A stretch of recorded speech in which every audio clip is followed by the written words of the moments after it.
आगामी 25 तारीख को जननायक स्वर्गीय चौधरी देवीलाल जी का स्टैचू दादरी में इस्टेब्लिश किया जा रहा है।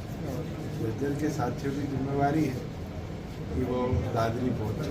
साथ में क्योंकि पार्टी के दफ्तर की नींव भी डॉक्टर जय सिंह चौटाला जी नवरात्रों में रखने आएंगे, तो उसके लिए भी साथियों को आज आदेश दिया गया है। बस उसके पीछे कार्रवाई रही, उसके अंदर जज्जर के साथियों की मेंबरशिप हो और हो पार्टी का अच्छा काम। तो आज उसका रिव्यू भी था और आगे जो डॉक्टर अजय सिंह चौटाला जी के आदेश अनुसार बूथ लेवल पर महिलाओं की टीम और युवाओं की टीम खड़ी की, उसके लिए भी सर तीसरे मोर्चे की कवायद चल रही है चौधरी ओम प्रकाश चौटाला जी, और ऐसा विपक्ष आरोप लगा। कैसे करें? विपक्ष कह रहा है सर इस प्रकार के आरोप किस कार्यक्रम? ये 25 तारीख वाले मामले को लेकर के तो सारे अपनी अपनी तरफ से चौधरी देवीलाल जी का मान सम्मान करते हैं और कोई आज नहीं है।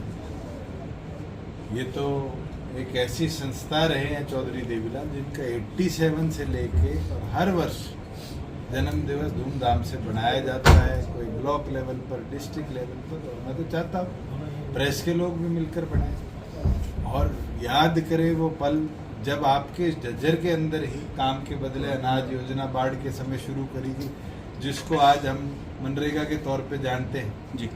चाहे बुढ़ापा पेंशन हो, जच्चा बच्चा योजना हो, मुझे लगता है कि वो एक ऐसी इंस्टीट्यूशन रहे हैं जिसको हमने निरंतर याद भी किया है और उसका मान सम्मान रहा है। इसमें कोई पहला दूसरा तीसरा मोर्चे की तो बात ही नहीं आनी चाहिए। ये तो वो इंस्टीट्यूशन रहे हैं इतिहास में जिनने देश के अंदर राजनीतिक जागरूकता अफसरशाही से ऊपर उठकर कैसे डीसी एसपी को गांव की चौपालों तक पहुंचाने का काम किया, और मुझे लगता है उसका लाभ हरियाणा ही नहीं देश के प्रत्येक नागरिक को।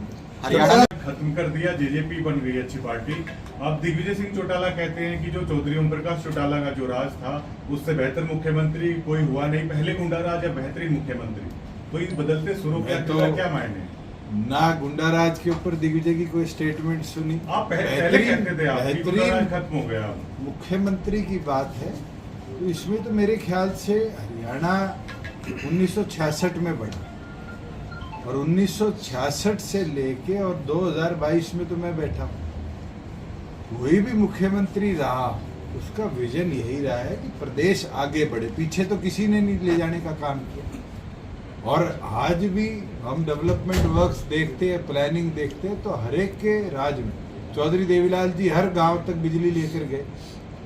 बंसीलाल जी ने उस बिजली कनेक्शन को हर घर तक पहुंचाया, तो क्या वो गंदे थे? आप कहते थे चौटाला साहब ने आपके पड़ोस में केएमपी लाने का काम किया। केएमपी कांग्रेस के 10 साल में नहीं बना और आज वो कंप्लीट हुआ तो हमारे पास खरखोदा के अंदर दुनिया का सबसे बड़ा कार प्रोडक्शन प्लांट है। वो विजन 2003 में ना रखा गया होता तो क्या आज वो प्लांट आता? ये तो डेवलपमेंट की सोच और डेवलपमेंट प्रोसेस को कौन लेके गया, किस विजन के साथ लेके गया। भूपेंद्र हुड्डा की मैं राज को आज भी कोसता हूँ कि उनने 65,000 एकड़ की CLU बदली और आज गुड़गांव की हालत देखो।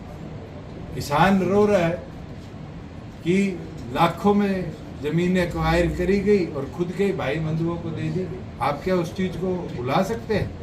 मारुति की फैक्ट्री में गोली चली भूपेंद्र हुड्डा के राज में, गैस टीचर पे गोली चली, हीरोंडा में लाठियां चली, क्या भुलवा सकते हैं? प्रदेश के अंदर डेवलपमेंट सिर्फ एक रीजन तक सीमित थी, आज पूरे प्रदेश में डेवलपमेंट हो रही है और यही विजन के साथ हम भी आगे बढ़ रहे हैं।